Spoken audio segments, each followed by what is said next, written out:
अस्सलाम वालेकुम dear students, welcome to the Zoom biology online tutor channel. उम्मीद है कि आप सब खैरियत से होंगे और माह रमज़ान के रोज़े बिल्कुल अच्छे तरीके से रख रहे होंगे। अल्लाह ताला आप सबको खुश रखे। तो डियर स्टूडेंट्स, आज हमारा लेक्चर नंबर 19 है। 9th क्लास में study of malaria as an example of biological method हम स्टडी कर रहे हैं। स्टडी ऑफ मलेरिया में आज हम पढ़ने वाले हैं हाइपोथेसिस, डिडक्शन और एक्सपेरिमेंट्स मलेरिया के हवाले से। तो डियर स्टूडेंट, इससे पिछले लेक्चर में ऑब्जर्वेशंस जो कि 19th सेंचुरी तक हो चुके थे मलेरिया के हवाले से, वो हमने पढ़े थे और हमारे पास 4 ऑब्जर्वेशंस हैं। Malaria and marshy areas have some relation. ये हमने पढ़ा था कि मलेरिया का और मार्शी एरियाज का कोई रिलेशन है आपस में। कुनीन को हमने पढ़ा कि quinine is an effective drug for treating malaria.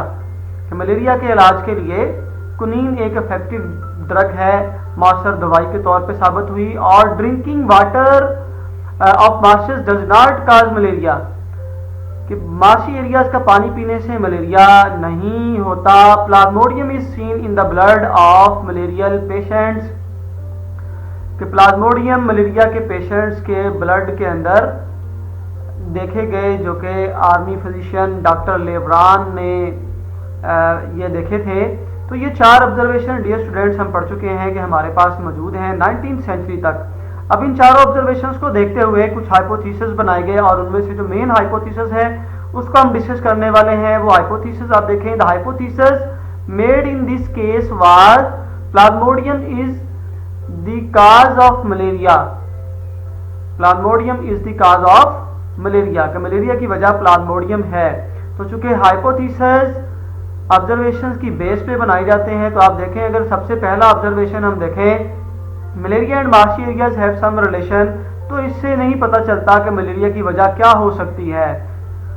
कुनीन से इलाज तो किया जा सकता है, लेकिन कुनीन से ये नहीं पता चल सकता कि मलेरिया की वजह क्या हो सकती है। और वाटर जो है, ड्रिंकिंग वाटर, उन्होंने पानी पिया मार्शी एरियाज का, दलदली इलाकों का, फिर भी उन लोगों को मलेरिया नहीं हुआ। इससे भी नहीं पता चलता कि मलेरिया की वजह क्या हो सकती है। जबकि डॉक्टर लेब्रान ने मलेरिया के मरीजों के खून में प्लाज्मोडियम देखे। यहाँ से हम ऑब्जर्वेशन बना सकते हैं कि चूंकि मलेरिया के मरीजों के खून के अंदर प्लाज्मोडियम होता है, इसका मतलब ये है कि Plasmodium is the cause of malaria. तो ये हाइपोथेसिस बनाया गया उस टाइम 19th सेंचुरी में जब मलेरिया को स्टडी किया जा रहा था। और इससे बनाई जाने वाली डिडक्शन देखें, चूंकि डिडक्शन में लॉजिक इस्तेमाल होती है इफ एंड देन की। देखें जी, if plasmodium is the cause of malaria, जो भी हाइपोथेसिस होता है उसके स्टार्ट पे इफ लगता है और उसके एंड पे फिर देन लगाते हैं हम। देन दोबारा देख लें, if plasmodium is the cause of malaria then all persons ill with malaria should have plasmodium in their blood.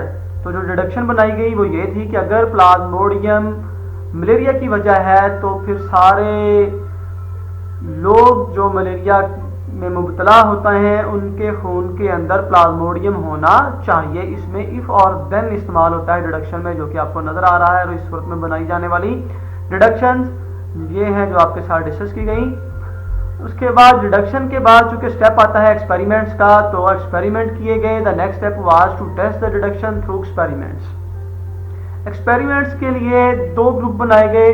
Blood of the 100 malarial patients, चूंकि जो इफेक्टेड लोग होते हैं, जो अनहेल्दी पर्सन होते हैं, वो हमेशा ही एक्सपेरिमेंटल ग्रुप होते हैं। तो 100 मलेरियल पेशेंट्स का ब्लड देखा गया माइक्रोस्कोप से एज एन एक्सपेरिमेंटल ग्रुप। और कंट्रोल ग्रुप के तौर पे 100 हेल्दी पर्सन का ब्लड भी एग्जामिन किया गया।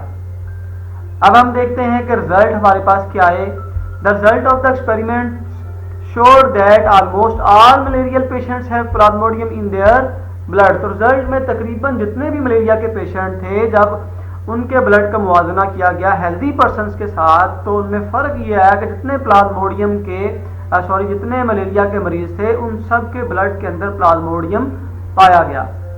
इसका मतलब Plasmodium is the cause of malaria. लेकिन यहाँ पे देखें जी, वाइल 7 आउट ऑफ 100, चूंकि हेल्दी ग्रुप जो था हमारा कंट्रोल ग्रुप, उसमें 100 हेल्दी पर्सन थे, उन 100 में से भी 7 के अंदर प्लाज्मोडियम देखा गया। ये बात थोड़ी सी तशवीश वाली थी। बाकी चूंकि जितने भी एक्सपेरिमेंटल ग्रुप के पर्सन थे 100, उन 100 के अंदर ही प्लाज्मोडियम देखा गया और ये बात साबित हो गई कि जो हाइपोथेसिस हमारा था कि Plasmodium is the cause of malaria, वो दुरुस्त साबित हो गया और उसको एक्सेप्ट कर लिया गया।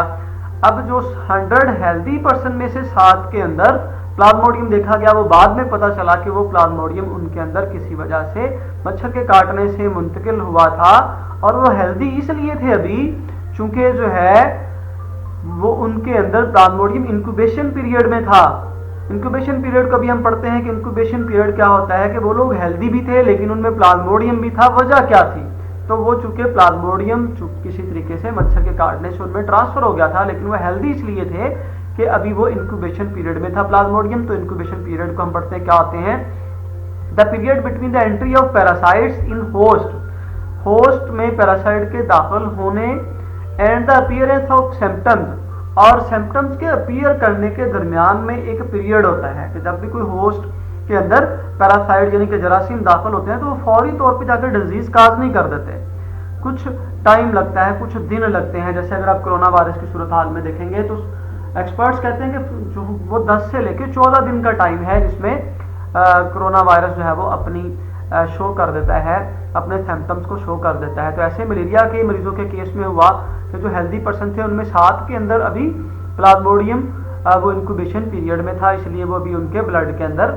देखा गया। तो रिजल्ट जो थे वो रिजल्ट बहुत ही कन्विंसिंग है और वो इस बात को साबित कर रहे हैं जो हाइपोथेसिस बनाया गया था वो हाइपोथेसिस दुरुस्त साबित हो गया, that Plasmodium is the cause of malaria.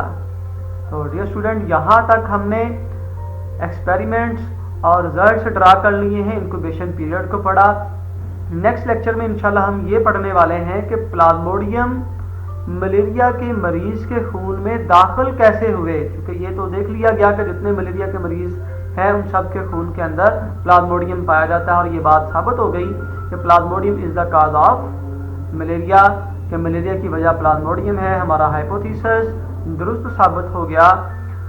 और नेक्स्ट हम स्टडी करने वाले हैं कि प्लाज्मोडियम उनके ब्लड के अंदर एंटर कैसे हुआ। Thank you.